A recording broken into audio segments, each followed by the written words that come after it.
শেখ মুজিবুর রহমানের বিচার কিন্তু হয় নাই। মনে করেন সিরাজ শিকদার হত্যাকাণ্ডের বিচার কিন্তু আজও বাংলাদেশের মানুষ দেখে নাই।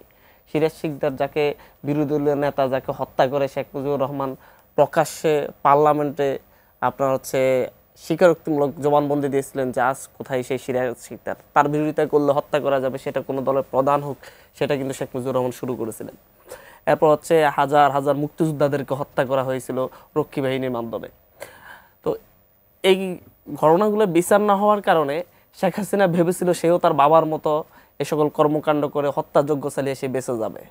সে এই কারণে কাউকে কোনো তোয়াক্কা করতো না, শহীদ জিয়াকেও তোয়াক্কা করতো না, বেগম জিয়াকেও তোয়াক্কা করতো না, আজে বাজে কথা বলতো এবং মানুষকে হত্যা করে এসে একটা মানে হচ্ছে রাক্ষসের হাসি হাসতো।